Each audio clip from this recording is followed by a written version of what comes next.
Good morning. Please join me in welcoming the POD Commander, Brigadier General Richard L. Stevens, Colonel Koenig's wife, Melissa, and daughter, Caroline, Colonel Lestochi's wife, Tracy, and their sons, Anthony and Corey, honored guests, and members of the Corps of Engineer family. On behalf of the Commanding General, Pacific Ocean Division, Brigadier General Richard L. Stevens, welcome to the United States Army Engineer District, Alaska, change of command.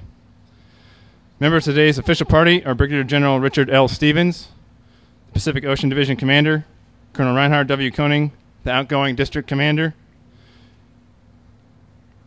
and Colonel Christopher D. Lestochi, the incoming District Commander. Dr. Larry McAllister, the Deputy for Programs and Project Management, and the Alaska Brass of the U.S. Air Force Band of the Pacific will also participate in today's ceremony. Please rise for the arrival of the official party, rendering honors and our national anthem.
Please remain standing for the invocation given today by Chaplain Sorenson, United States Army Alaska Command Chaplain. Let us pray. Dear Heavenly Father, we invoke your presence here at this Alaska Corps of Engineers change of command. We thank you, Lord, for the servant leadership and passion of Colonel Koenig and what he has given to the Corps. Please bless his wife Melissa and daughter Caroline for their willingness to come alongside the family here at the Corps of Engineers. Please grant the change of command that Colonel Lestochi would have a clear vision as he takes the mantle of leadership. In your most holy name, I pray. Amen. Ladies and gentlemen, please remain standing for an Alaskan Native prayer given by Miss Elaine Abraham, a Tlingit Native elder from Yakutat.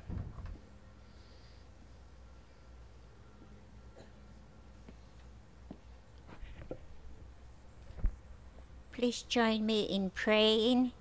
My Tlingit language from Yakutat is an ancient language. Let us pray. The kian kawu ganat tishu diato kaya yikiye. Ya yikiye haha in hisiti. Ya yi dat ya kerna has kokatini ka tu shat ka tu seek. Has kakatachet good atesaya has konatini. Kaya yi dat tu itiru kakut the kian kawu hutsukakatachet. Ha in hikorsati. Ha kakateli hasiti. Ya Tlingit ya warriors. Gunal tishu diet who kayak ha in risati. Ha kakalakait good atasi as konatinis to in rikorsati. Ya tushat Melissa kaya to seek Caroline zukakalakait. Kaya to itir yukakut a. Gunal tish to ki an kawo. Gunal tish hakosti risati. Thank you. Ladies and gentlemen, please take your seats. Thank you, Chaplain Sorenson and Miss Abraham. The Alaska District of the U.S. Army Corps of Engineers designs and constructs facilities for the Army, Air Force, National Guard, and numerous other government agencies. The district performs environmental restoration work along with civil works projects involving navigation and flood control. The district also develops and protects water resources. The district is staffed by 14 military personnel, 8 Army engineer officers, 2 acquisition corps officers, 4 Army non-commissioned officers and soldiers, and over 400 civilian employees representing skills in engineering, the natural sciences, real estate, contracting, and administration. The Corps has been conducting surveys in Alaska since 1869, 2 years after Alaska's purchase from Russia. When the Alaska District was created in 1946, it received its military construction authority from the War Department. 3 years later, civil works responsibility came from the Seattle District. After passage of the Clean Water Act in 1972, the district's regulatory responsibilities expanded to include wetlands permitting. After 6 decades of pioneering and modernization, the Alaska District has a wealth of Arctic construction and engineering experience. A more complete history of the Alaska District, along with a brief biography of today's commanding officers, can be found in your program. I invite you to read them at your leisure. It is the custom of the military, a bouquet of flowers is presented to the wife of the incoming and outgoing commanders, a small token of the unit's appreciation for their support. The red roses given to Miss Melissa Koenig by Captain Fox represent the color of the heart. It is appropriate considering the loving concern that she has shown for our employees and their families for the past 3 years. Her roses, symbolizing the beauty and fulfillment of her time with us as the First Lady of the Alaska District.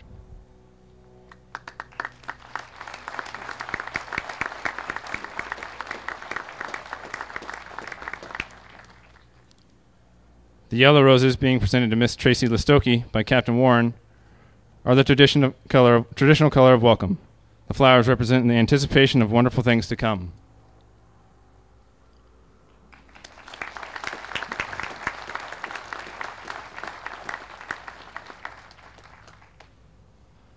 Only the finest officers are selected for command. Commanders include district commanders, are essentially selected by an impartial board of officers assembled in Washington, D.C. The selection process is highly competitive, resulting in less than 5% of colonels being selected to command. The change of command is a time-honored custom dating back to the Roman Empire. The ceremony is simple, yet rich in history and tradition. The United States Army adopted the custom of passing of the colors when General George Washington assumed command of the Continental Army in Boston on July 3rd of 1775. Each military unit has a flag or colors symbolizing the unit. Historically, the colors served as a focal point for the unit in battle and guided the unit's direction of movement. Throughout the years, the flag has remained and has become a cherished symbol for the unit. With this transfer, the unit's legacy is symbolically passed on, becoming a building block for future performance and achievements. The passing of the unit's colors emphasizes that even though the commander may change, the organization itself is constant and continuity will remain. The unit sergeant major, who represents the soldiers in the unit, initiates a change of command by passing the flag, and authority and responsibility represents to the outgoing commander. Once the flag has been passed to the outgoing commander, he in turn passes to his superior, the source of his authority. The division commander will then turn and entrust the flag to the incoming commander, symbolizing the transfer of authority and responsibility. The flag is then returned to the sergeant major, completing the change of command. Since there is no sergeant major assigned to the Alaska District, our tradition is that a Corps employee will represent the sergeant major. Dr. Larry McAllister, the Deputy for Program and Project Management, will have this honor. Larry represents the continuity the civilian workforce provides as the military commanders come and go. The soldiers and civilians are really the unit that the flag symbolizes. We all take pride in the professionalism of the unique military and civilian team that ensures the continued success of the Alaska District. At this time, the commanders will take their places for the traditional passing of the colors.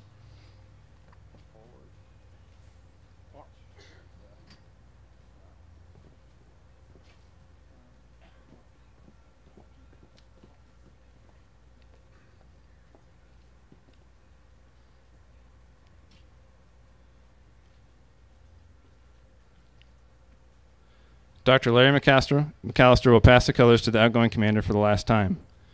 Colonel Koenig will pass the colors to the Brigadier General Stevens, signifying a successful completion of command. Brigadier General Stevens will pass the colors to Colonel Lestochi, charging him with the responsibility for the unit as its new commander. The assumption of command orders reads, by authority of paragraph 2-5 alpha of Army Regulation 600-20, the undersigned assumes command of the United States Army Engineering District, Alaska. Signed, Christopher D. Lestochi, Colonel, Engineer, Commanding. And finally, Colonel Lestochi will pass the colors back to Dr. Larry McAllister, thus completing the change of command.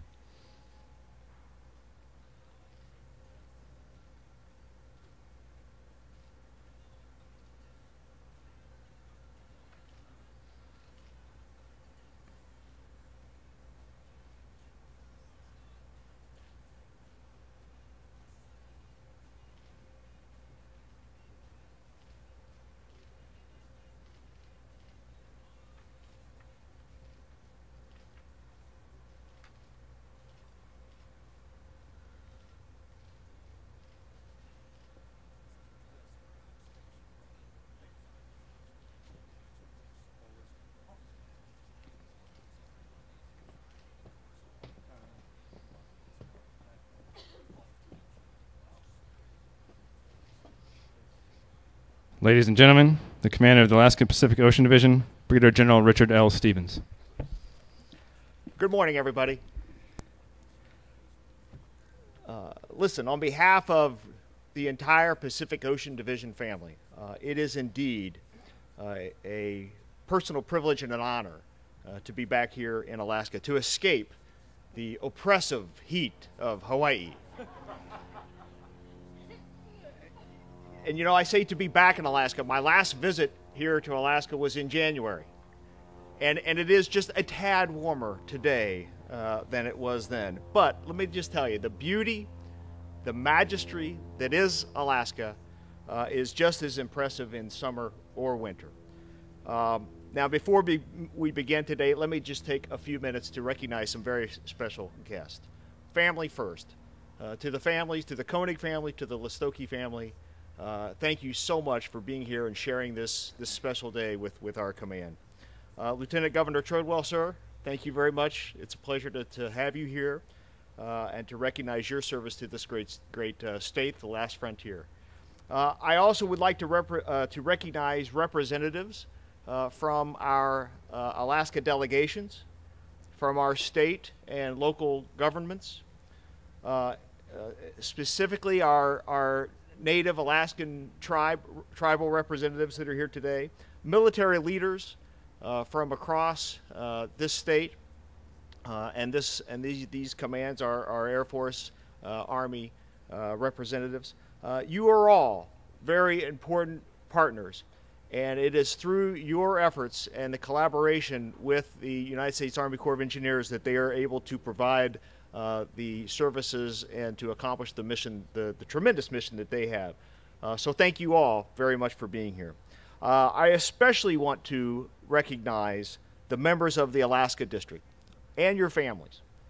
I thank you for what you are doing, not only this day, but every day for our Army and for people who aspire to live in freedom around the world. To each of you and on behalf of our Army, I can only express my humble and profound gratitude for your service and for your sacrifice. I want to take just a moment and recognize the bands that you'll hear today. Having a band at a ceremony like this adds a special measure of professionalism and tradition to the ceremony. It wouldn't be a complete ceremony without them. So how about a round of applause for our bands?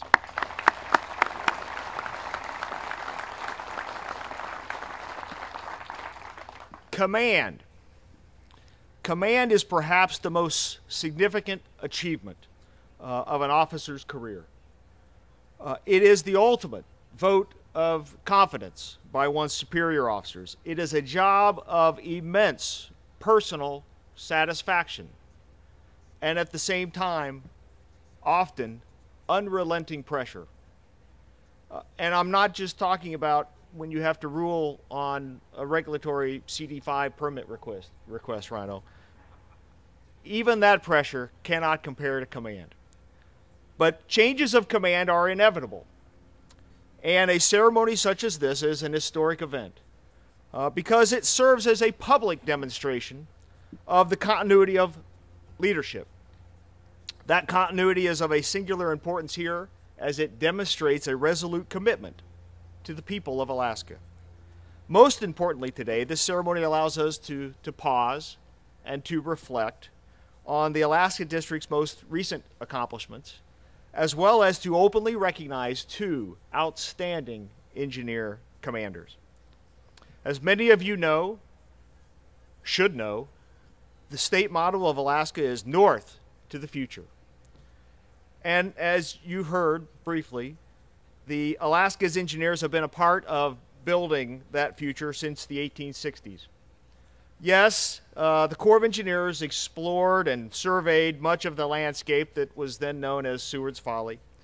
And then in 1942, the War Department directed Army engineers to construct the 1,700-mile-long Alaska Highway to connect the lower 48 through Canada to Alaska.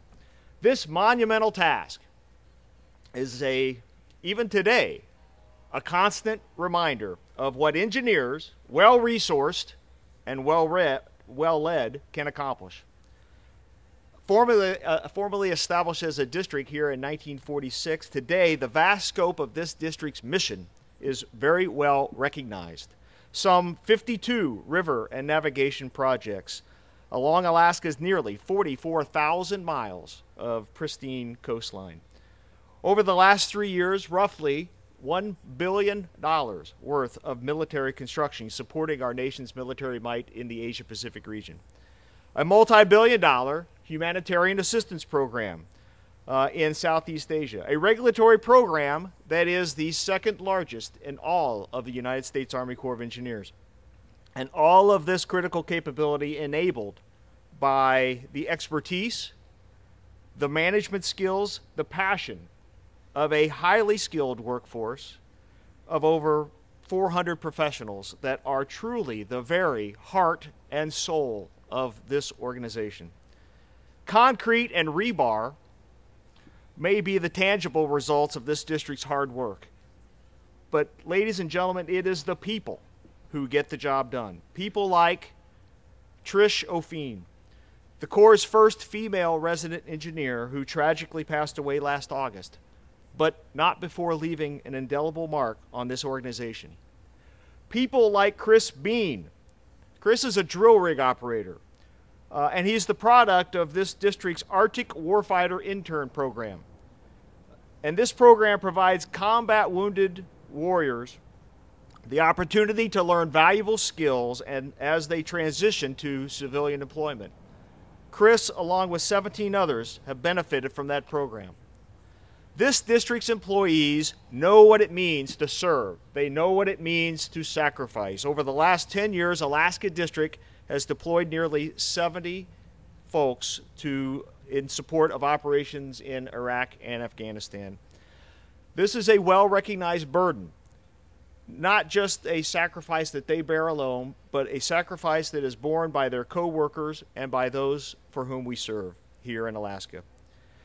And leading the people, the heart and soul of the Alaska District, from the front for the last 3 years has been Colonel Reinhard Koenig. Rhino has handled the pressures of command absolutely magnificently. He leaves behind a legacy of service, dedication, and achievement that few others could equal. And I can guarantee you that he does not leave willingly.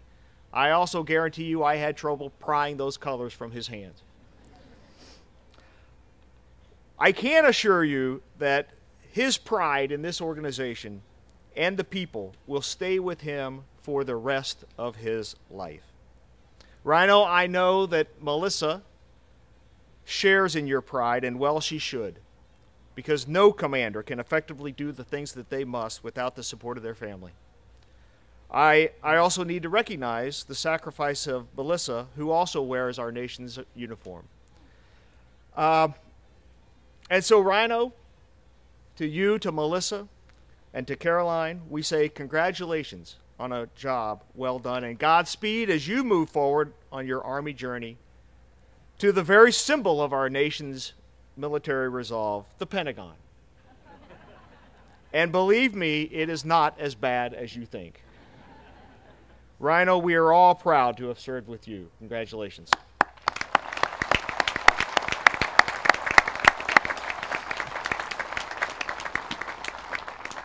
Now, obviously, when one commander leaves, another must be chosen to take over, and that is a choice not easily made. The Army chooses carefully, and in Colonel Chris Lestochi, it has made a wise and indisputable selection. Chris, you have a proven record of excellence in peace and war, and you bring to this position a wealth of experience, values, and leadership. I have enormous confidence in your abilities as a commander. It's an honor to welcome you, Tracy, and your sons, Corey and Anthony, back to Alaska, back to the Pacific Ocean Division family. You join a hard-working and winning team that is bent on success, and I have no doubt that you will continue to take this district to even greater heights. I sincerely look forward to serving with you shoulder to shoulder, and I wish you the utmost and best of luck. Ladies and gentlemen, again, my thanks for being here today and for honoring this command with your support. When Alaska was purchased from Russia back there in 1867, it was for just under 2 cents an acre. Perhaps only a few recognized at that time the incredible return on investment that was to come. Now, prices may have gone up just a bit, but throughout the years, there is one thing that hasn't changed. Army engineers have remained steadfast to our enduring goal, building and preserving Alaska's future. Ladies and gentlemen, essayons, fish on, and thank you very much.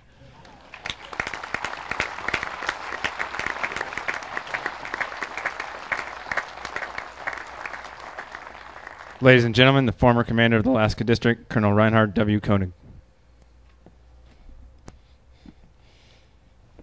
Well, I'm going to take a page out of General Palumbo's playbook. He just recently relinquished command of the United States Army Alaska, and he's a pretty smart guy. So the first thing he did when he stood up was he thanked his wife. He wanted to make sure he didn't screw that up. So that's exactly what I'm going to do this morning. So as I get ready to leave, I want to say thank you to Melissa for being just an absolutely wonderful wife and partner, a great soldier, a great lawyer, a battle buddy, and just a partner in life. As sad as it is and as tough as it is leaving Alaska today, we'll travel out here together. And along the way of our journey here in Alaska, we managed to pick up an addition to our family known as Caroline. And we will continue to have great pride in the fact that we have a native Alaskan in our family. Now, of course, General Palumbo, after his speech, he went bear hunting, and his wife went down to the lower 48 to be with their daughter, who was about ready to have their second or third child.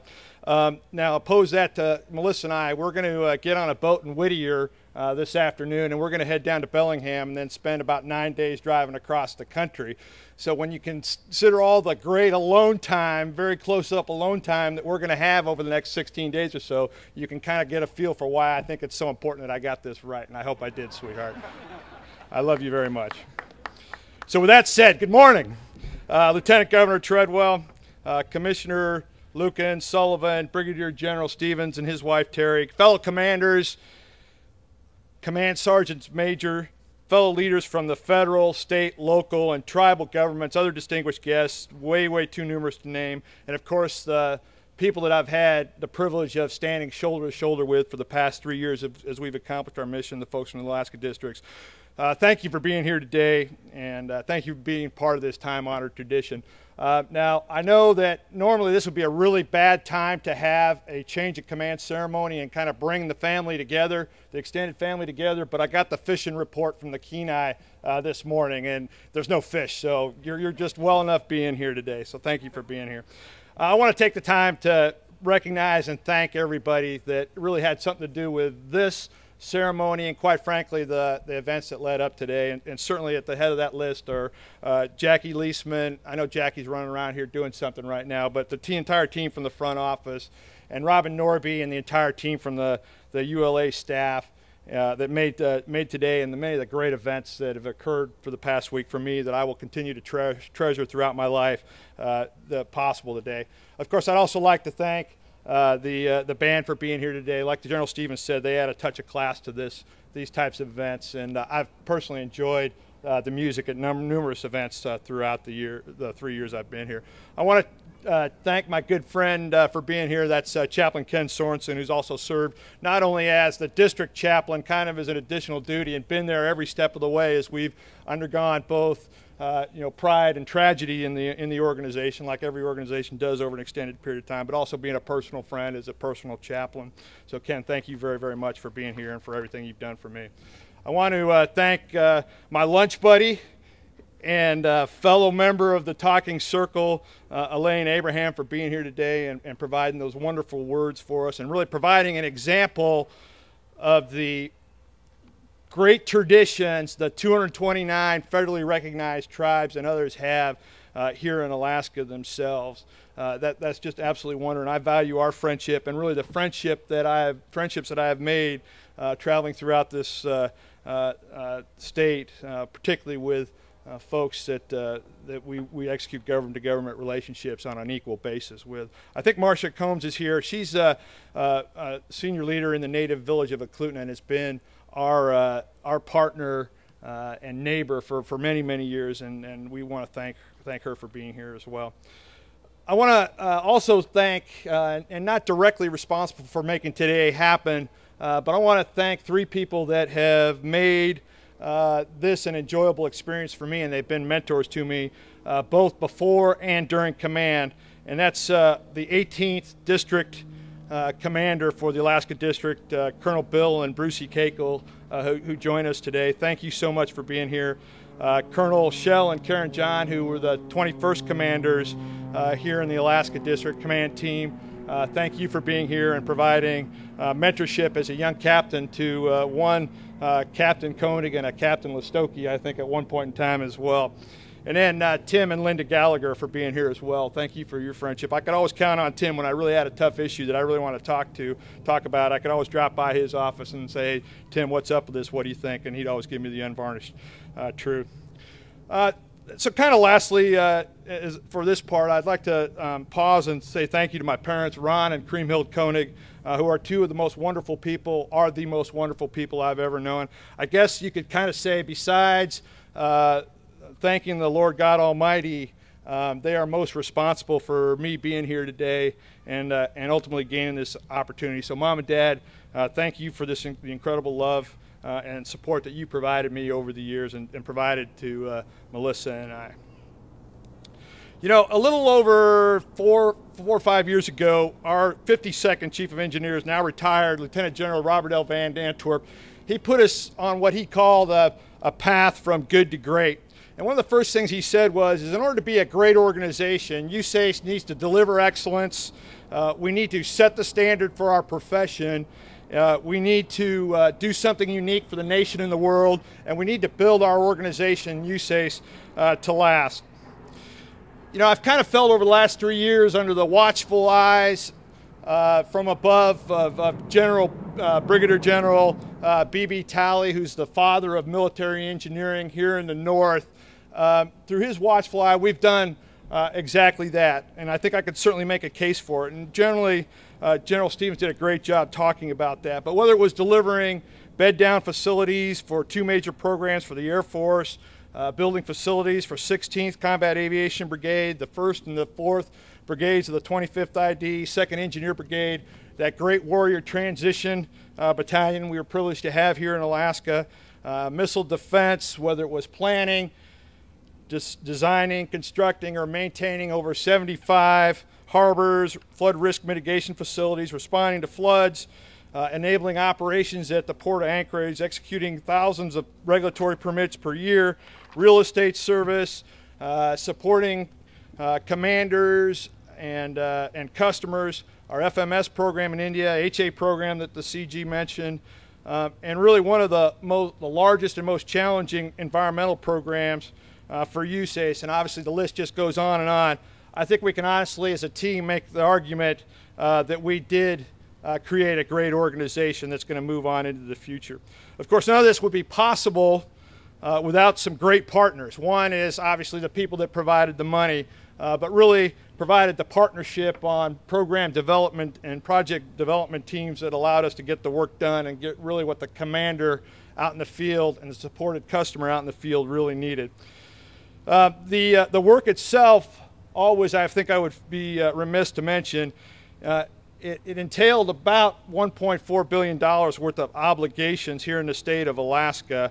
But quite frankly, without the partners in industry that we rely on to get a lot of this work done, it wouldn't be possible. So I want to pause and thank them for the work they've done during this my 3 years here. Operating and executing in the state of Alaska is a complex and tough business. We get half the construction season, if we're lucky, that most places outside get, and you all just do a fabulous job with that. I will mention, and I know the Lieutenant Governor, you'll appreciate this fact, and many of the federal, particularly the state and local leaders will appreciate the fact that the number I quoted really, it equates to about 10,000 jobs per year that have been infused in here in Alaska into this great economy, into this great state, and those are, by the way, we pay Davis-Bacon wages. You know, at the end of the day, I can only say, though, that I humbly stand here saying that I was privileged to be around a team that made all this happen, and I will, like the CG say, take away with me great pride of having watched this occur, and quite frankly, miraculous things happen all around me every day. So to Chris, Tracy, and the entire Lestochi family, I want to offer you my personal heartfelt welcome back after being outside for so long. Folks, they never ask the outgoing guy, you know, who he thinks should replace him, and they certainly didn't ask me that question. But if they had, I would have without hesitation answered Chris and Tracy Lestochi. Chris and I have known each other for a long time. He's got the experience, leadership, and passion, and really, quite frankly, the love of the great state of Alaska that's going to lead this organization and our mission into graver heights. Now, Chris, don't worry. In spite of the way the CG made it sound, I left you plenty of opportunities, and I'll call them opportunities because that's exactly what they are. But, you know, quite frankly, in my humble opinion, our nation has not recognized the challenges and the opportunities that we face in the Arctic. And quite frankly, they haven't recognized the fact that we are an Arctic nation because of the state of Alaska. Chris, you have incredible opportunities to work together with many of the partners that we have in industry and in government to work on things like climate change adaptation, the need and the execution of an Arctic deep draft port, the construction project down at the port of Anchorage, the regulatory process that's needed to bring to fruition over 10 major resource development projects that are going to benefit, quite frankly, the nation and the world. And quite frankly, in my opinion, we are dead center on the map when the President of the United States talks about the shift to the Pacific, like General Doolittle said many, many years ago. He said, those who own Alaska own the world.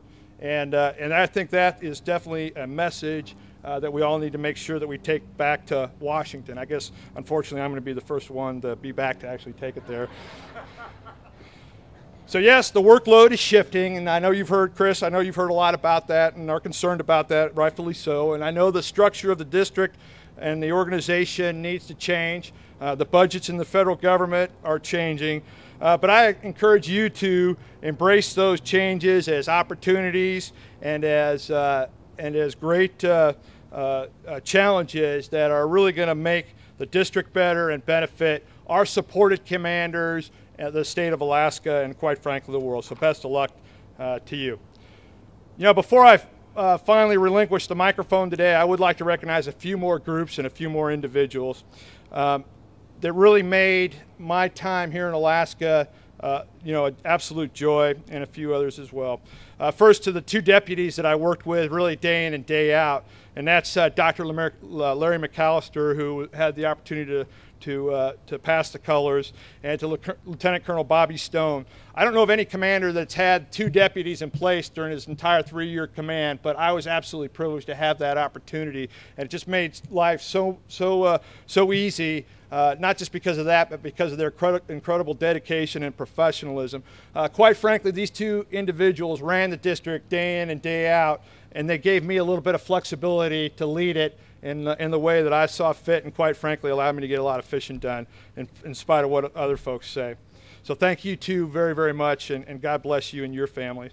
I want to also thank my corporate board. I think one thing I've learned at this level is, and a lot of you that have led large organizations or been part of large organizations before, the only way to really get anything done effectively is to lead through consensus and to build consensus. And we'd really used our corporate board to do that. And we didn't always agree, but we always came away with decisions that weren't necessarily made by me, but that were made by a great organization that had the heart of the organization, its future clearly at hand. So for Bobby, Larry, Pat, Trish, Dave, Karen, Tom, Mike, Kevin, Steve, and Chris, thank you to each and every one of you as I look around here and say thank you to each other. I want to also say thank you to the personal staff, the front office staff, Jackie, Debbie, Diane for a long time, and Mary Beth. Thank you for putting up with me and always making it a lot of fun to come to work every day. I had very, very few things that I ever had to do. Everything was a get-to moment for me while I was in command the past 3 years. And you all just made my life so pleasant and so wonderful. I will say, though, Mary Beth, I see you out there. You showed just a little too much zeal the other day while you were throwing the ball at the dunking booth while I was in the site there, but all's forgiven. As I was preparing remarks, and I know I've gone on for a long time right now, but as I was kind of sketching out what I wanted to say today, I started to write down names and places and people and all that, and to make sure I said thank you, and thank you too. And quite frankly, I realized very, very quickly that I had an impossible task, because I've had incredible opportunities to go from Barrow and Niwixit to St. Lawrence Island to Kasan, Metlakatla, Ketchikan, and every place in between in this great organization. Not to mention about 8 different military installations here in Alaska that I've worked with commanders on, and that doesn't even scratch the surface of travel in Asia and working with diplomats and stakeholders on the ground. So all I can do at this point in time is thank you to each and every one of you for making this a wonderful experience. Please keep doing what you're doing and allowing us to serve your needs and your missions when it comes to construction and execution of a construction mission. I do want to recognize, and General Stevens mentioned one of the persons, not to leave this on a little bit of a downer, but I do want to recognize the teammates that we've lost for various reasons for the past 3 years. So Merv Mullins, Trish O'Feen, Joe Williams, Aaron Wilson, Teresa Rick, John Patterson, George Murphy, and Luisa Loa. These were great members of dedicated professionals that gave back day in and day out in service to the nation, the state, and this great nation of ours. And I just wanted to make sure that I had the opportunity to one more time utter their names while I was standing on this podium. So thank you for indulging me in that. Thanks again for everything that you've done. Thank you again for attending this wonderful ceremony. And I'll end by saying, please keep your thoughts and prayers with the great men and women of our armed forces serving around the world and the great civilians of the United States Army Corps of Engineers that are currently serving in Afghanistan and other places around the world. Building and preserving Alaska's future, building strong, Army strong, and may God bless our servicemen and women, the Alaska District, and the United States of America. Thank you.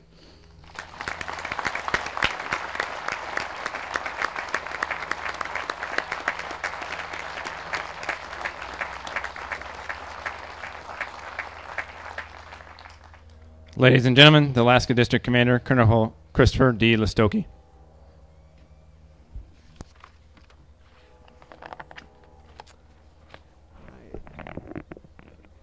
All right, distinguished guests, families, friends, ladies and gentlemen, good morning. And thank you all for attending this ceremony. I noticed the sun came out here a moment ago, so I'll be brief because I want this to end before summer ends here in Alaska. It's a great honor to be rejoining the ranks of those that have served and that continue to serve the Alaska Engineer District. Tracy and I are excited to be a part of this family and the Alaska community, and we look forward to renewing old friendships and starting new ones. First of all, I'd also like to thank the Air Force Band and all those who worked so hard to put this ceremony together. It's a very special day for myself and my family and all of you and make it that way, and I really do appreciate it. Next, I'd like to recognize and thank my parents, Lou and Donna Lestochi, who came in last night from Hawaii, my family, Tracy and the boys, and the many fine officers, non-commissioned officers, soldiers, and civilians with whom I've served over the years, and were all so instrumental in my being here today. Rhino, thank you for your willingness to share information and for your hospitality. You've prepared this district well for a smooth transition, and I am indebted to you for that. Please know that you're always welcome here in the district, and I wish you and your family all the very best in your next assignment. This assignment is a realization of a dream that I had to return to Alaska and to again serve with the U.S. Army Corps of Engineers. It's been a long road to get here, both figuratively and literally. Figuratively in that it's been just over 10 years since I left the Corps and that we left Alaska, and a lot has happened since 2001. Literally, it was a long road to get here. My youngest son and I just finished our drive from Carlisle, Pennsylvania to Anchorage last week. And kind of to dovetail on some of the comments General Stevens made about our history, I'd like to talk about an aspect of that trip for a moment. Early last week, we got onto the Alaska Highway at Dawson's Creek. And I think it was our first or second night of camping somewhere north of Fort Nelson that a Canadian couple pointed out to us that 70 years ago, this fall, the Alaska Highway was open. Now, back then, the world was at war, and our nation's way of life was threatened. And one of the many great efforts to overcome that threat was the construction of that road by a group of dedicated military and civilian engineers led by the Army Corps of Engineers. This was one of the very early missions for the Corps that not only helped our armed forces and nation in time of great need, but it also had the benefit of helping Alaska. This district can trace its lineage back to those people and that period in our nation's history, and in many respects, it began the district's long and continuing effort to build and preserve Alaska's future in support of our nation's priorities. Now, moving forward to the 21st century, we see that the nation is again at war, and security and indeed our way of life are threatened by the downturn in the economy. This is cause for great concern, but at the same time, as I look around at the district team, I see many of the same people that were here 10 years ago, people who are still committed today to building and preserving Alaska's future. In the intervening years since I left Alaska, I've crossed paths with many of these same people in places like Iraq and Afghanistan, where their efforts as part of the Army team continue to have a positive impact supporting our nation's armed forces in the field. Given all that, I'm confident that the commitment of this workforce in partnership with industry and this community will continue to make and have a positive difference, or make a difference to Alaska and our great nation, even during these challenging times, just like those engineers who built the Alaska Highway so many years ago. This organization is trusted with providing sound engineering, and I am certain that you will all continue to excel. I see this command as a tremendous responsibility, but more importantly, as a privilege and opportunity to continue to serve. I will give my all to lead this team and to assist you in meeting the tough challenges that lie ahead. Again, thank you all very much for coming today, and I look forward to meeting each and every one of you. Thanks.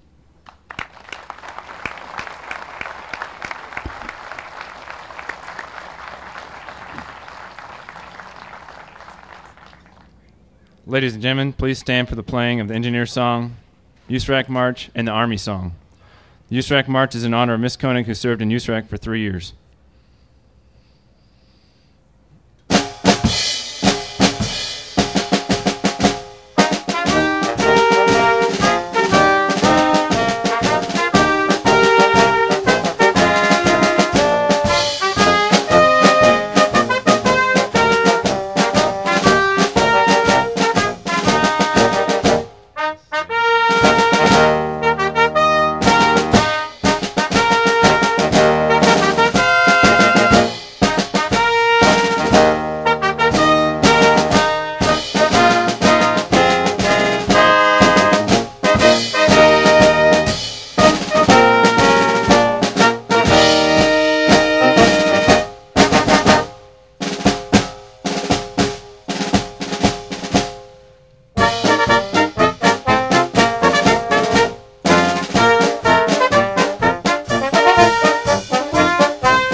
Thank you, ladies and gentlemen. This concludes today's ceremony. You are invited to join a reception hosted by Colonel and Mrs. Lestochi under the tent to your right. The music provided by the 9th Army Band for the reception is under the direction of Sergeant Miguel Davis. Thank you for joining the Alaska District today for these momentous events. Ladies and gentlemen, Colonel and Mrs. Lestochi will be standing in the front walkway from the receiving line. Please form a line to the left. Colonel Koenig and Mrs. Koenig will be standing at the end of the walkway if you'd like to say farewell.